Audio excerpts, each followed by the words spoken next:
ইউরোপের মাটিতে নতুন ইতিহাস গড়ল বাংলাদেশ। সান মারিনোকে 2-1 গোলে হারিয়ে ইউরোপের মাটিতে ইতিহাস গড়ল বাংলাদেশ জাতীয় ফুটবল দল। রাকিবের 2 গোলে ঐতিহাসিক জয় পেল বাংলাদেশ জাতীয় ফুটবল দল। নতুন কোচ, নতুন পরিকল্পনা, আর সেই পরিকল্পনায় পেল জয়। বন্ধুরা, 5 জুন অর্থাৎ গত রাতে সান মারিনোর বিপক্ষে খেলতে মাঠে নেমেছিল বাংলাদেশ জাতীয় ফুটবল দল। ম্যাচের প্রথম থেকে আক্রমণাত্মক ফুটবল খেলতে থাকে সান মারিনো। তবে ম্যাচের 10 মিনিট পার না হতে আক্রমণের ধার বাড়াতে থাকে বাংলাদেশ। এরপর আক্রমণ করতে করতে ম্যাচের 19তম মিনিটের মধ্যে পায় প্রথম গোল বাংলাদেশ। শেখ মোরসালিন ডিবক্সের বাইরের থেকে বলটা তুলে দেয়, আর সেই বলটাই হেডে জালে পাঠান তপু বর্মন। তপু বর্মনের প্রথম গোলে 1-0 গোলে লিড দেন বাংলাদেশ।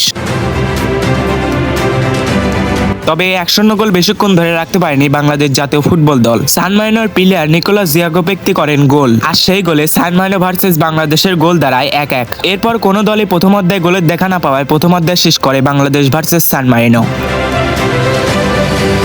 এরপর দ্বিতীয় অধ্যায় মাঠে নেবে আক্রমণের ধার বাড়াতে থাকে বাংলাদেশ। এরপর এক দুর্দান্ত আক্রমণ করছিল বাংলাদেশ, তবে কোনো গোলের দেখা পাচ্ছিল না। এরপর আসে সেই ঐতিহাসিক মুহূর্ত, যেখানে তপু বর্মন আরো একটি গোল করে বাংলাদেশকে জয় উপহার দেয়। হামজা চৌধুরীর ফ্রি কিক থেকে বিশ্বনাথ ঘোষের বাইসাইকেলে তপু বর্মনের মাথায় লেগে বলটি জালে ঢোকেন, আর সেই গোলেই ইউরোপের মাটিতে নতুন ইতিহাস গড়ে বাংলাদেশ জাতীয় ফুটবল দল।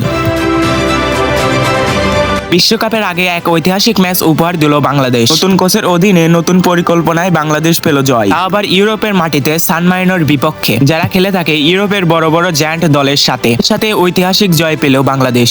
প্লাগ বাংলাদেশ, এভাবে তোমরা জয় দিবা আর বাংলাদেশের মানুষদেরকে উৎসাহ দিবা। থমাস ডুলের অধীনে এক নিউ বাংলাদেশ হতে যাচ্ছে।